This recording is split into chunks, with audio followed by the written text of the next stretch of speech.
recruitment fees so damn high? As a headhunter since pretty much college, I have intimately understood why we're getting paid so much money. Because when I first started recruiting as a headhunter, as an agency recruiter, I was shocked, right? So you may not know this, but agency recruiters, aka people who work as headhunters who are calling candidates and placing them at various firms, these third-party middlemen, middle women, we charge anywhere from 20 at the absolute low end to about 35% at the high end, which is pretty typical for the US market. Average rate hovering around 25 to 30% of the candidate's annual salary. Now, this money comes from a central budget that is proportioned to specifically pay for recruitment fees. And I'm talking hundreds of thousands, if not millions, are spent by companies a year on external third-party headhunters. And there is so much confusion. Why? Why is somebody getting $30,000 off of placing one human being when theoretically humans could just get jobs, right? Like most times you get a job, no one's paying you and no one's introducing you. You're just getting a job. So the question then begs, why are headhunters paid so much money? In this video, I'm going to break down the 5 different categories of reasons why headhunter fees are a bit high. And this will give you insight into understanding how to run a recruitment business, how headhunters work, how the business world works, and we'll break it down for you. So the first big reason why headhunters are paid so much is that there's nothing that can substitute a headhunter's function. Obviously, in an economic situation, if there is a substitute for something, the price of the other thing will actually go down because the competition is high. Now, when it comes to moving passive talent, there is no real other solution other than a person, a headhunter, who is highly knowledgeable, very persuasive, extremely connected to their network. Those are the people that can move passive talent.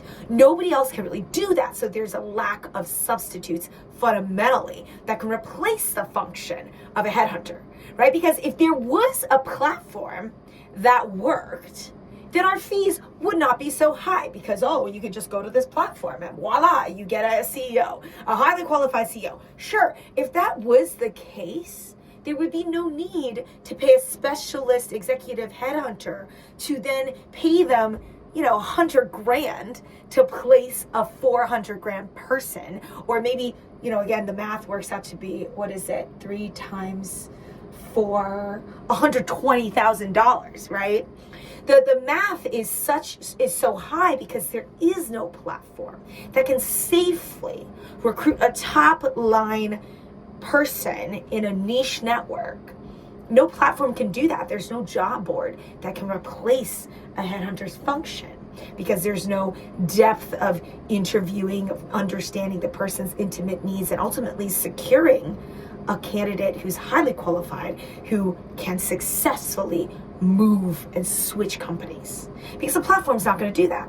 A platform is not going to check in and chat and build a relationship with a candidate and then introduce that candidate to a number of different companies and then help that candidate make a very clever career decision with the career. No job board is capable of that. Not to mention, internal recruiters can't do it either because they are, to start off, internal recruiters largely come from the agency side. There's a reason why they're foregoing all this commission. It's because it's a hard job, they can't really cut it, so they go internal. So when they go internal, they can only really fill the easier to fill jobs. The harder to fill jobs, it's kind of not even their fault really, because the harder to fill jobs are so niche that you have to be a specialist. You have to be a headhunter that is highly in tune, niche, that you can go 6 layers deep into a network. And internal recruiters are not positioned to do that. They're usually wide. They usually cover a bunch of different categories and recruit for a bunch of different networks. They're not specialists in one specific category, which then makes it really hard for internal recruiters to fulfill that hiring need, because again, they're very surface level. They're not digging deep enough in these very difficult searches to then find enough people to engage with them. Plus, candidates don't want to work at a certain firm. They will just say, I don't want to work here. Internal recruiters don't have any other jobs to give these candidates. So internal recruiters cannot really do what we do because they simply don't have the depth of reach that would then behoove a candidate to engage with the internal recruiter in a meaningful way. So internal recruiters from the outset are set up to fail when it comes to filling really niche positions. They're simply not in a position to do that, nor is really their job function. Their job function is capture the majority of the firm's hiring needs and fill those easier to fill recs. The harder to fill recs are left to the headhunters. Obviously, what about the hiring managers themselves? Well, they're too busy doing their day job and working that the last thing they can do is fulfill a headhunter's role as well. Yes, they might be market experts and they may be key opinion leaders and SMEs, right? Subject matter experts in their space. They are not headhunters. They do not know where to find talent, how to engage with them, how to speak with them, how to move them successfully. Again, that's not their job. Their job is to do and execute on the task that they were hired to do. So a head of technology is going to be an expert when it comes to technology, but they will not know what to say to a candidate because they're not a recruitment expert nor professional. So we have these reasons why there are no substitutes. And we talked about platforms not being able to fulfill the need. That goes for MSPs, like master service providers. Again, they have the has-beens, the agency recruiters that couldn't make it, that are then outsourcing themselves either as a recruitment professional offsite or recruitment process outsourcing, RPO, right? These are all businesses that are trying to get a piece of the recruitment pie, but they're like the step cousins, right? They don't really do what we do still, right? Again, they're servicing one client on a contractual basis. It's relatively transactional. They're not really invested in their client's success. They're kind of in a limbo land of not really being internal, but definitely not being external. So that also doesn't work, right? So again, the big number one problem of what exists when it comes to recruitment is that there is no alternative. The only person that can move passive talent are third-party professional niche market experts who are recruitment professionals, aka headhunters. The second reason why recruitment professionals, as in headhunters, third party, are such highly needed,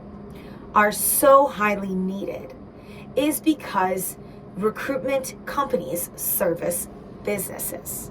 That is a B2B transaction. So recruitment companies, we don't work with a Joe Schmo restaurant that needs like a waitress, right? There's no point to servicing that because there's no financial gain.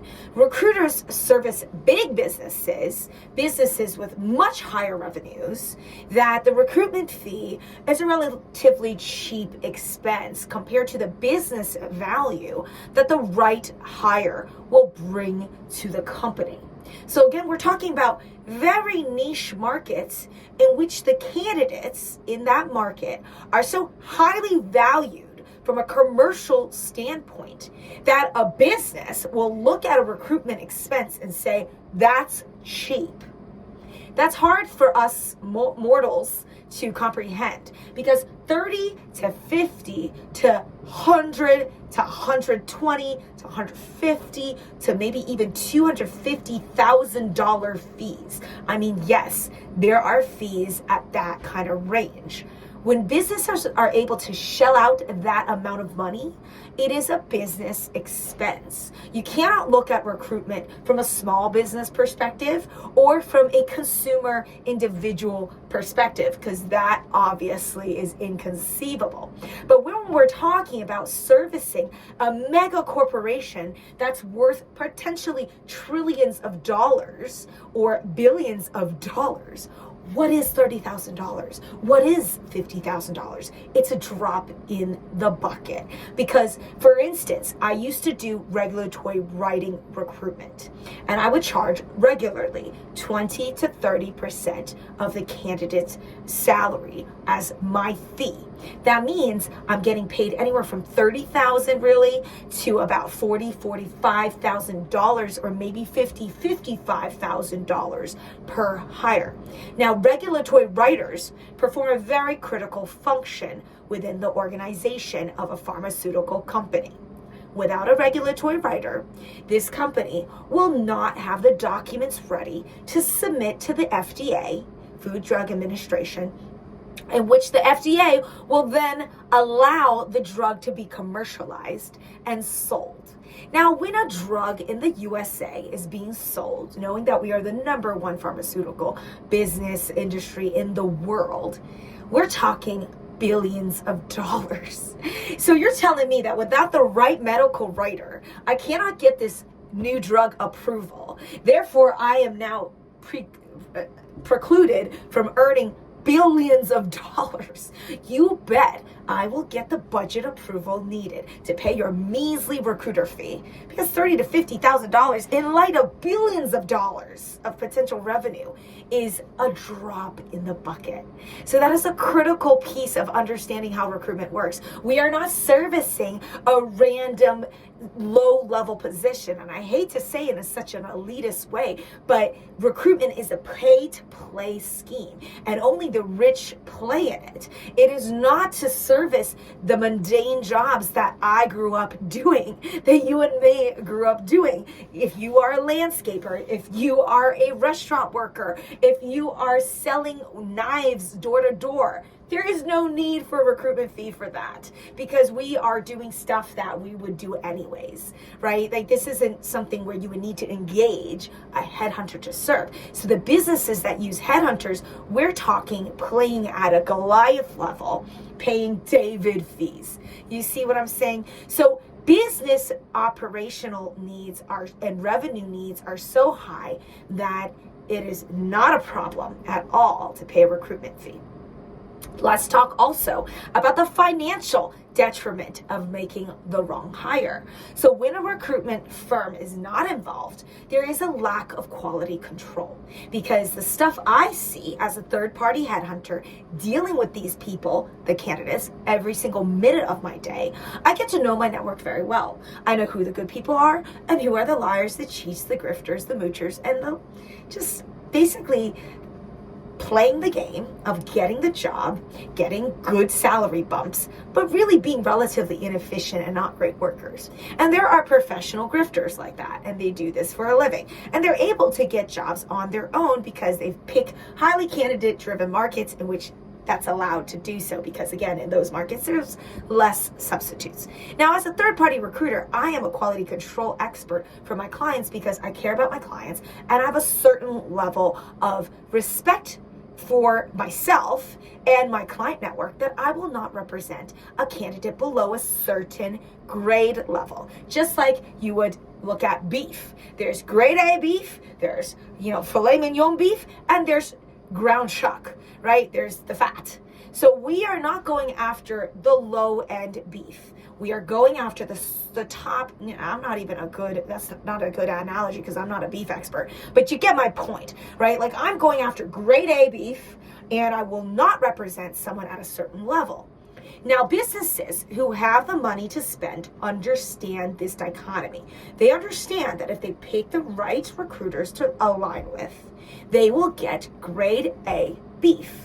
And they're happy to pay the premium to make sure that the beef is not poisoned and that the beef will not kill their customers. So they will use a headhunter to go and find these people, and they're happy to pay the fee to ensure that there's a level of security in the hire, that the hire has been very carefully vetted, and they expect that their vendors will abide by the morality of capitalism, where if you screw me over once, say goodbye to all of your future recruitment fees.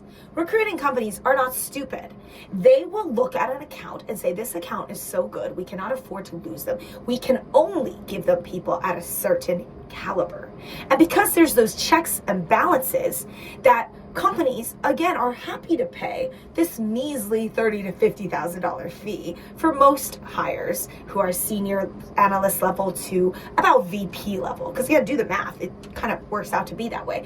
It's a relatively cheap price to pay because the headhunter is doing so much work and ensuring that not only there are enough candidates coming through the pipeline, but that the candidates ultimately do move, because there's a financial element to this whole game.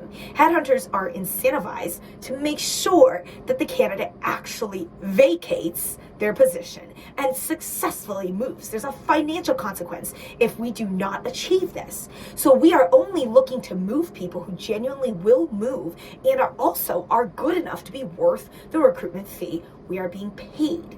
Now, when a company makes a bad hire, they lose potentially tens of thousands of dollars on the lowest end to, at worst case scenario, 6 figures, even worst case, millions of dollars, with the wrong staff who cannot successfully, going back to my example, successfully produce a FDA compliant document that will lead the product to be approved by the FDA. If the business accidentally hired a subpar medical writer who made a ton of mistakes, you can bet that their approval will be absolutely delayed by the FDA. Now, this financial loss is going to impact the shareholders, the stock value is going to impact every single worker at that company, because all of their stock options, all of their restricted stock units are going to be worth less because they are behind schedule in terms of bringing products to market.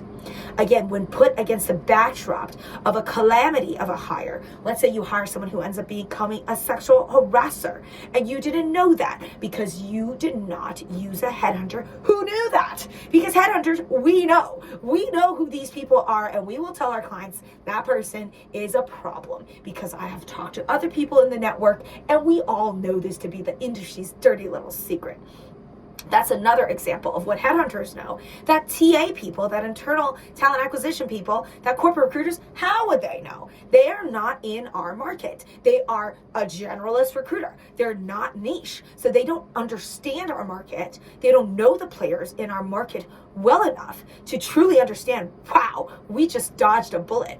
What's $50,000 when we have avoided hiring a sexual harasser, a racist homophobe, right? They don't know that. And so they need to align with the right headhunters who can then say, Mr. and Mrs. Client, let me protect you against those bad actors in the market. That's just an example. Of course, it's a very extreme and nefarious example, but it is a very realistic example that absolutely happens, because I know who the people are, and I will tell my client partners, we are not moving forward with this candidate, and I'll tell you why. I am the background check, I'm the reference check, I'm the backdoor reference that you would not have found in any other way, right? Because candidates aren't going to give you a referral or a reference who's going to then tell you about how much of a sexual harasser and homophobe and misogynist that person was.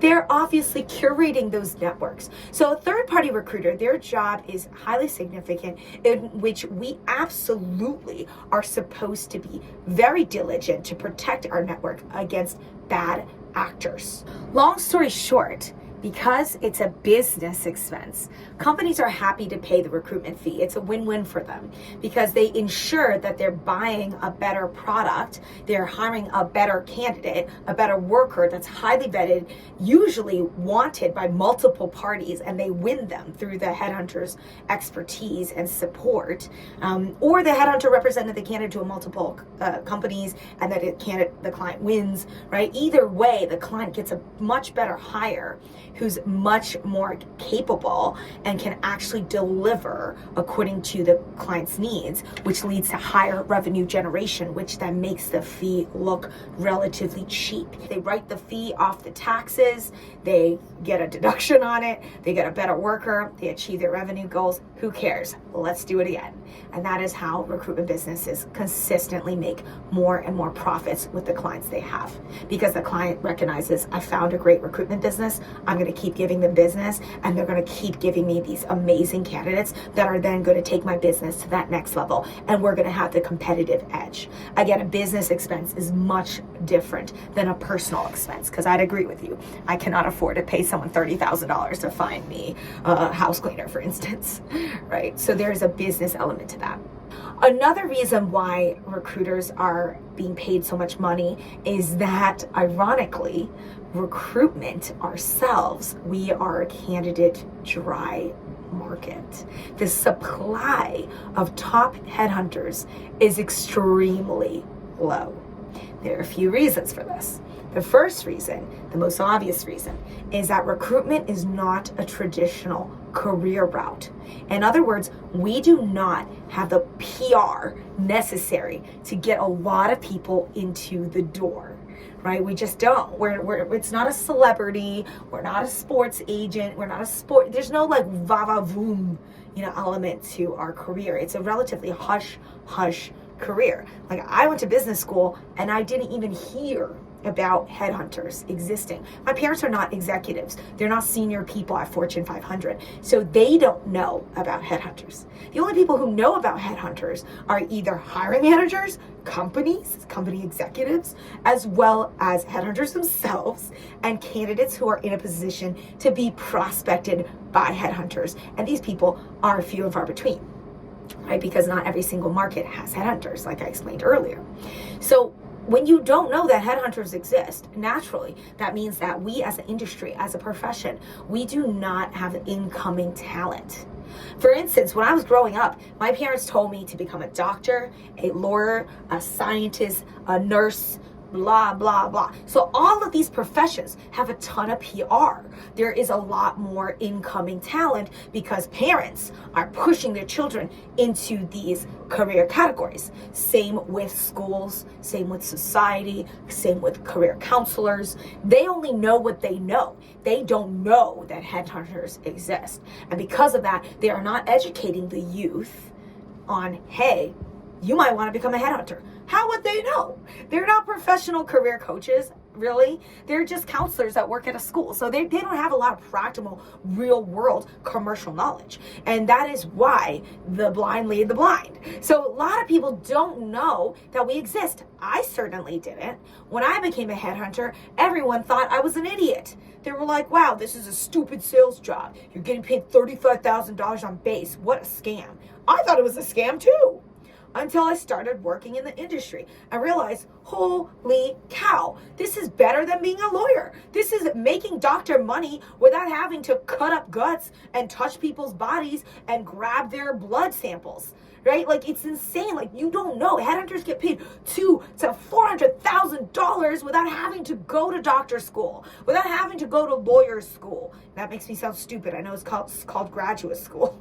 But you see what I'm saying? Like, recruitment is insane. This job is absolutely nuts. But like, no one knows about it. It's a secret career. We lack the PR. Nobody knows. So we don't have that.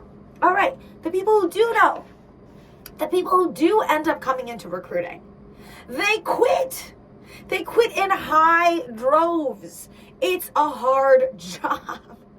That is why recruitment fees are so high, because it's tough. This is not an easy job. Our job is literally to deal with people on both ends of the spectrums every single day. It's pretty exhausting, because here's the difference. Our job is a sales job. Sales jobs are hard enough as it is because it's commission oriented. Now, people naturally are risk averse, so they're not going to feel comfortable with commission for the most part. It takes a special individual to be like, I don't care, I'm totally commission driven. And that's what all top headhunters are. We are all commission driven. We are all happy, dandy, confident, self-belief to the maximum. We know we can generate revenue in our sleep. We have that confidence. We are part of the minority. The majority of people do not feel this way. So a lot of people enter recruitment and they realize, I'm not cut out for commission-oriented jobs. I genuinely do not like the insecurity of relying on myself to produce and then to earn a living off of. That alone scares so many people from staying in this job. They ultimately decide most popularly to become an HR person, to go internal, because they're saying essentially, I don't care about the commission anymore. Yes, the theory is there that I can make $200,000 to $500,000, but actually I want to be an HR person and make $80,000, and that's a guaranteed rate versus being reliant on my commission schedule and my own capability. Sadly, plenty of people go internal. A lot of people go internal for $150,000, $120,000. Now, they're giving away their freedom of commission for a flat rate return. And that's because, again, most people are risk averse. Another reason why we as an industry lose so many people, going back to my first point, is that it's a very hard job. The reason why it's hard is because your product is a human being. And human beings are hard to manage, if you haven't noticed. If they do not end up showing up to work, you will lose all the money and effort and time that you invested into that individual. It is emotionally exhausting, it is financially taxing, and it can really deal a blow to people's self-esteem. For these reasons, they decide, I do not want to deal with this ever again. If they are sales oriented, they will go and sell a physical product, whether it's a home, whether it's a SaaS, software as a sales product, or a technology product, or a service. They do not want to actually work with candidates fundamentally. So the supply of headhunters is extremely low. The people who do succeed in recruitment, here's another reason why our supply of headhunters, top headhunters, are extremely low. Some people retire. They literally get rich enough that by the time they're in their 40s, or in my case, by the time I was 28, I was literally a millionaire, and I was ready to just kick it. I was like, I don't have to work anymore. I don't need to work anymore. The only reason why I do still work is because I enjoy working and I love money, and I do want more and more and more of it. But theoretically and physically, I have achieved financial independence, retirement early, right? Because in my 20s, I was making over 200 grand, and I was investing that into real estate. And because of that, all of this started snowballing. All of my real estate properties started going up in value. I started buying and selling, becoming a landlord, getting passive income. Then I went into Airbnbs. Now I have a ton of Airbnbs. Airbnbs alone earn me over $200,000 a year. That is going to keep going, right? So for me, why do I still do recruitment even though I don't need money anymore? I do it because I have very high financial drive. But most people at a certain level, they do something else. So there's many examples of top billers who go and open up a gym, or they go and become an actor, or they go and pursue something else. And I considered all of those facets, but it turns out I love recruitment. I really enjoy this business, so I end up staying. So a lot of top billers, they end up opening up their own recruitment businesses, which means, going back to why there's less top billers, they leave their existing market due to non-competes, or just respect out of respect to their employer, or like me, they don't want to service that network anymore.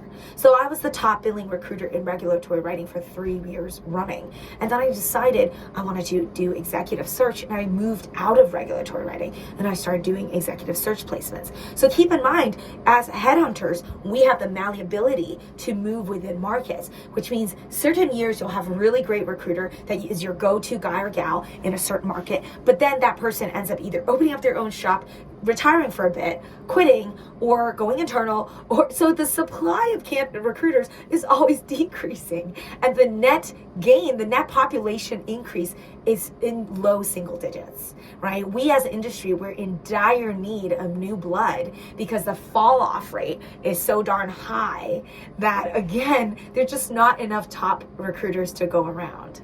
What that also means is that top headhunters do not come cheap. They charge a very pretty penny for their services, just like ourselves, right? When I started my recruiting business, my fees were relatively low compared to where they are today, because I was learning my market, I was building up my network, I was building up my client network, and now my recruitment fee has gone up by 33%, our lowest deals back in the day were at 20%. Now we exclusively do business at 30% because we as a business, that's just how much we cost.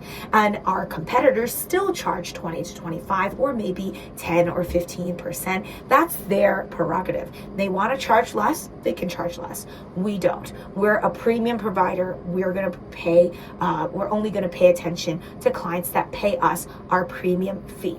So top headhunters, again, because they're monopolizing these candidate networks, they're able to command a much higher recruitment fee, leading to, again, our topic of why recruitment fees are so damn high. It's actually really ironic again, because you would think that our industry would also have more candidates, but we don't. We as an industry are lacking in staff. So that's why DG Recruit, my recruitment business, exists, because our whole game is to hopefully help people stay in the industry, as well as recruiter prep, educate people on coming into the industry, because headhunters, we ourselves are understaffed with a supply of top headhunters are extremely low any given day. The last point of why recruitment fees are so high is that the majority of workers are not that great. And the people who are highly desired by clients, they are actively working. So it takes a lot of time and energy and effort to move passive candidates. Ironically, again, the candidates that our clients are happy to shell out premium fees for. As I mentioned in the number one tip reason, which is talent acquisition people and less experienced headhunters and junior recruiters tend to service unemployed people or easily movable talent.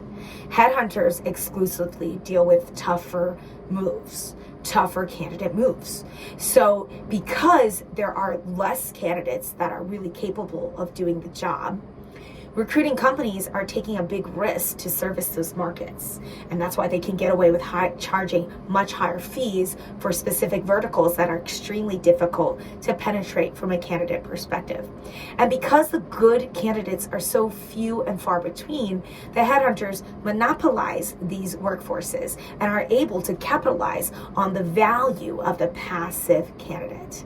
Because the candidates are loyal to the recruiter and see the value of using a third-party vetted entity to, again, protect them as well. The good candidates understand the value of headhunter relationships. They know that good headhunters are there to protect them on both sides because they're here to stay. Good top billers are here to service the network for the long haul. So they're not here to make the quick buck on lying to clients and lying to candidates to make a quick fee. Good headhunters, to sustain their recruitment career, the reputation is everything. You cannot be caught playing dirty games because your network is what does the work for you. Work smarter, not harder. This is what top headhunters do. And we do that by doing great work so that our network is going to speak on our behalf. They are going to tell their colleagues, their bosses, that is the best recruitment business. If you were to use a third-party entity, it would be them. That is the level of market penetration that is required for a top headhunter to make gobs and gobs of money and to succeed long-term. This is why the top headhunters go after the best candidates, and the best candidates in a market are few and far between. To the Pareto rule, 80-20 rule, top 20% of the talent pool is what drives 80% of the company's results. And again, that 20% is exactly what the headhunters are going after. And because headhunters are needed to sift through the 80% of workers who aren't good, companies are happy to shell out this fee to protect their business's best interests. Let's say all workers are great workers, then you wouldn't need a headhunter.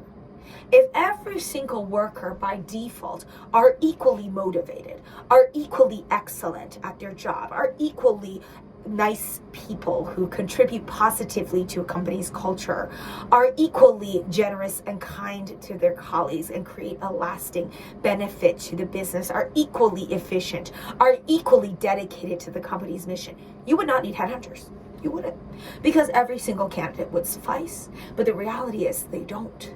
The majority of workers are not that great. And you need a highly qualified, experienced headhunter, third-party individual to go through the noise, to make all of the engagements that are necessary to then get to the bottom of the truth of the matter.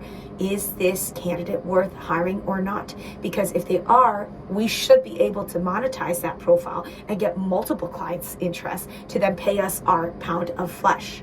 If the candidate is not good enough, we will reject working with them altogether, because we know for a fact that no sane employer will pay us a fee for such a candidate. And we leave those candidates to represent themselves directly to those organizations, or to work with the organization's talent acquisition people, or to work with other more junior recruiters who still don't understand that element yet. Because every recruiter, we are on a learning journey. We are growing from a junior recruiter, from a know-nothing perspective, to becoming a pro and a master at our work. The true top billers, because they're so knowledgeable, because they can save companies 6 to 7 figures, at the very least 5 figures worth of a bad hire, the carrying costs, potential lawsuits, headhunters, because of these various reasons, due to the supply and demand dynamics of both our candidate pools, our client pools, our own network, our own industry. Due to all of these reasons, recruitment fees are high and will continue to be high, if not increase, because the internet is too noisy. The internet is too overwhelming. It's burning out people who do not have, like talent acquisition people, it's burning out the actual internal recruiters because there's just too much volume. And they're also not being paid well enough to then go through the work. Whereas headhunters, we're getting paid so well that we're very motivated to keep working and to work well to our network and to do our job correctly, because it's not about volume for us. It's about price per fee, right? If we do 20 deals, but we're making $30K off of each deal, that's more than $500,000. That's $600,000 earned for our company. So off of 20 placements, we can make $600,000. Like, that's a pretty good lifestyle, right? You bet I'm going to work my butt off and I'm going to do the best job I can for my network, because if that's what's at stake, you bet I'm not going to shoot myself in my own foot and do a terrible job, right? Like, we are so motivated to do the right work because the money is there, the reward is there. Another reason why the demand for headhunters is so high from a commercial standpoint is because of business innovation. The business growth is so high, right? Let's talk about some of the new innovative businesses that are growing that highly need candidates. Cannabis is a newly forming industry. And because of all the recent approvals from the FDA for weed to become legal, we need managers. We need producers. We need the pickers and the growers. We need the regulatory bodies. We need the professionals who are strategic. We need the salespeople. So now there's a whole new industry that now requires new talent. Who is going to help with that? Headhunters. Headhunters are here to plug those gaps. Another business entity that is newly growing and extremely modern is automatic driving, self-driving cars. With the advent of these new creations and innovations made possible by the rapid change and growth of technology, we need more people who understand how to build, create, execute, sell automatically self-driving cars. There's going to be a lot of disruption in that network. Again, with renewable energy, we need to solve the climate change crisis.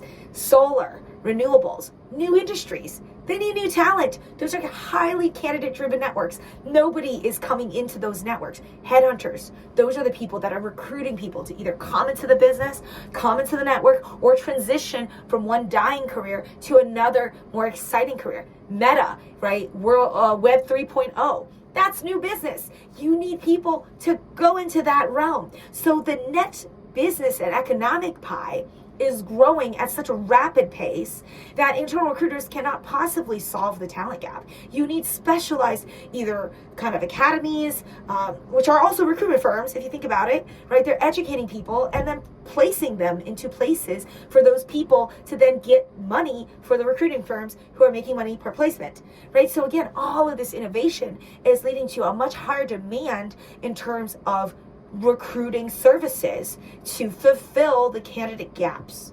I hope this helps clarify whether you are a hiring manager, a candidate, or a headhunter yourself on why recruiters get paid so much money. It indeed is an amazing pathway to wealth. I think it's one of the most innovative areas that can be looked into as a career if you are a go-getter with a dream in your heart who wants to create individual success.